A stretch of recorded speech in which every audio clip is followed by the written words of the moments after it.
Hey everybody, Nick Espinoza, your chief security fanatic here.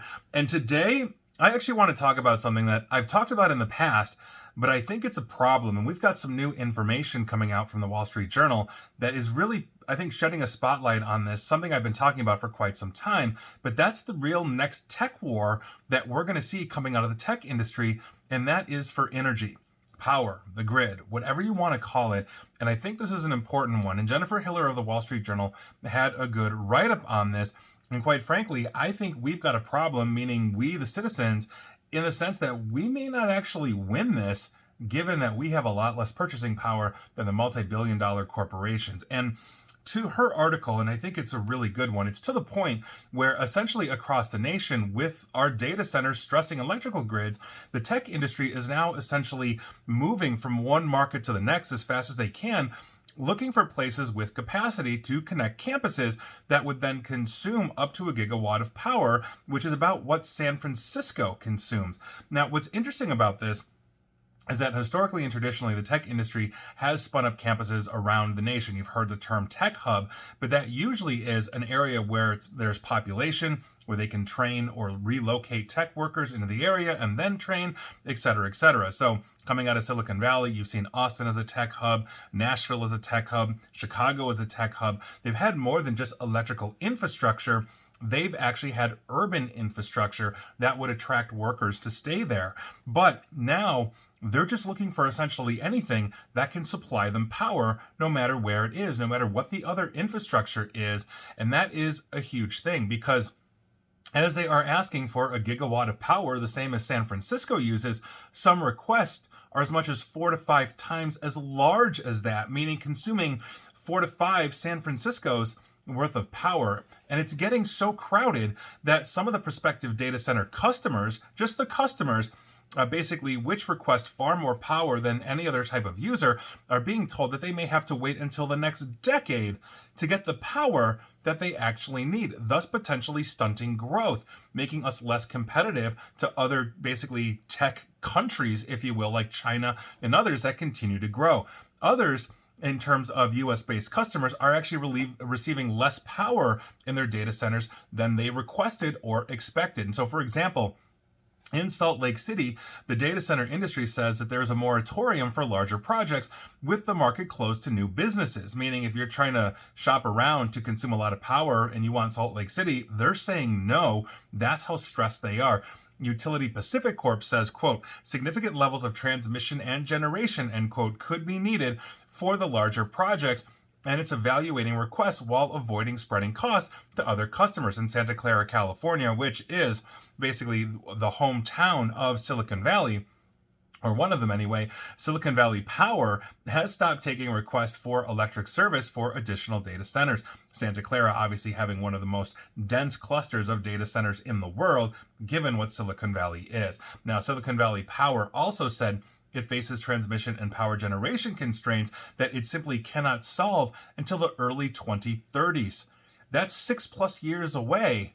And this is the growth of the tech industry and therefore its consumption. Across the country in Virginia, which is actually the world's largest data center market at the moment, Dominion Energy, that basically runs power out there, said that it is temporarily rationing power to some new data centers until new transmission lines can be finished, even as the utility adds around 15 data centers a year.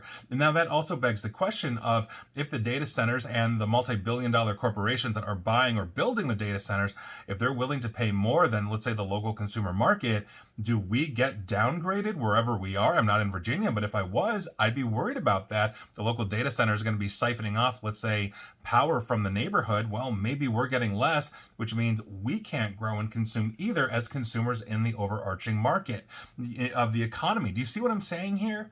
The growing pains are also sparking fights over how to pay for potentially billions of dollars in upgrades to the grid. So, for example, in Central Ohio, the biggest power line in the Midwest will essentially run out of transmission capacity in 2028. In other words, they're tapping it so hard that in roughly actually less than 4 years, more like 3 years, they're just at capacity. That's it. We're not stopping having babies, right? And they're not going to stop growing data centers. Now, American Electric Power, or AEP, which actually owns the line in Ohio, has proposed new higher electricity rates for data centers and cryptocurrency miners that would lock them essentially in as customers for a decade. But does that pass down to us? In other words, are we now paying in some way, shape, or form because AEP or the downline costs that they are giving their basically their customers, are they turning around and giving it to us in some way, shape, or form as we're customers of their customers? I don't know. But this is the point. Companies are balking at this, but what are you going to do if they're literally going to be at capacity in 3 years? And on top of this, we need to discuss that which will consume more energy sooner than later than probably anything on the world, and that's artificial intelligence. A search on generative AI platform like ChatGPT, so you type in a question, it gives you an answer, that uses 10 times as much the amount of power as a Google search.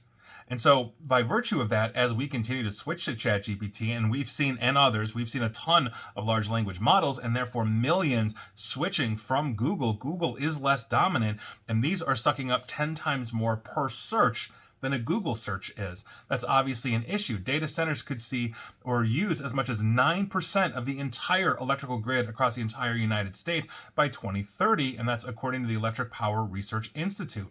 Now, AI also arrives in tandem with other strains on the grid as well. Manufacturing plants spurred by tax policies under the Inflation Reduction Act and CHIP Act, basically a push in some states for more electric power for transportation, heat, heavy industry, all those kinds of things. In other words, as the data centers come to Ohio, for example, Intel is also building silicon production plants there. That needs a lot of power and water. And so these are things that we have to understand and we have to talk about. And another example is Phoenix, Arizona. They've become a key data center market in the midst of the manufacturing boom, which is actually really interesting as well, because Phoenix is essentially surrounded by a desert that they pumped water into, and now it's a self-sustaining ecosystem, but that's going to hit the water tables pretty hard in the long run on top of energy. And what's that going to do to a growing population in essentially a desert? Now, Utility Arizona Public Service proposes building 800 miles of new transmission lines or upgrades in the next decade because its existing transmission capacity will be consumed before 2030, about 5 years from now. And so we're seeing basically stresses in major urban areas. Ohio has a lot of urban cities. Arizona has Phoenix and Chandler and Scottsdale and all the surrounding, suburbs and cities and whatnot. And they're getting stressed. And on top of it, and finally, let's look at future growth in one of those booming areas, which is Ohio. Ohio is seeing a boom in construction in a whole bunch of different ways. After 2028, AEP, American Electric Power, says that basically they have 3 New York cities worth of data centers asking to connect to the grid. In other words, forget San Francisco's gigawatt. New York City, the largest, most populous city in the entire United States, times 3 is what Ohio is expecting in less than basically 4 years. That's enormous. And there's no way to discern, for the record, according to them, which are, basically shopping markets or what they're going to get, but they have to anticipate for this growth. And so AEP halted service requests from data centers more than a year ago. This is what we're talking about. This is what we're walking into. And we need as much power as we can get. Now, I'm not getting political here in any which way, shape, or form, but we have nuclear power generation. We have coal power generation, which is not as good for the environment. We have wind. We have solar. I know and I understand from a politics standpoint that wind and solar and clean energies are being derided for whatever reason. I don't care. The point is that we need every bit of power that we can have. And that's one, just to sustain the United States' infrastructure. You and I just keeping the lights on in our house, making sure we can go to a gas station or charge our electric vehicles. If you got one of those, I do not. We have to make sure that we've got the electricity on for our refrigerators, our televisions, our internet that you are watching this on, not to mention the data centers that are powering all of this infrastructure, all of our AI, et cetera, et cetera. And I think that is something that as we fall behind on, as we look at areas that are going to be stressed and cannot keep up, as we continue to grow and consume, we're basically in the long term going to fall behind in competitiveness. On top of it, you have other standards across the United States where a whole lot of companies, over 300,000 of them are, for example, in the defense industrial base. That is the U.S. military's essentially production wing for their war fighting capability and other things as well. And they have to store data, meaning these 300,000 plus companies typically have to store data within the United States. And that data continues to grow and it continues to consume more space and more power and more electricity. And so as that grows, it's not like we can simply outsource this and say, okay, there's a whole lot of open space in Canada. Let's just build all this in Canada, because that's cross-border. And as friendly as we are with America's hat, they're not America, right? Or the United States, I should say. So by virtue of that, I think this is an important one. It's not going anywhere. We are, I think, walking into potentially a perfect storm of power consumption and the lack of keeping up. And by virtue of that, what is that going to do? We already have seen areas that simply do not have decent internet access or no internet access at all, and they're economically depressed. How are you going to fill out a job application? Nobody takes papers anymore. It's all done online. And if you can't get online to research, to educate, or to simply apply for a better job after you've got that education, how are you going to improve? But if we're running out of power, and we are stressing our grid and we can't grow and expand. And I understand there are new techniques for data compression, less energy consumption, but we are continuing to grow in the long run. That is a fact. No matter how much and how many techniques we conserve, we continue to consume. And so, like I said, this isn't going anywhere. This is going to get worse until it gets better, it seems like, or until we have a national push and a national strategy to essentially assure infrastructure. And as the old saying is, infrastructure weak is never sexy. Nobody runs on it. But quite frankly, we lose our dominance in tech. We lose our dominance in data and AI. We might as well lose our entire dominance in the world.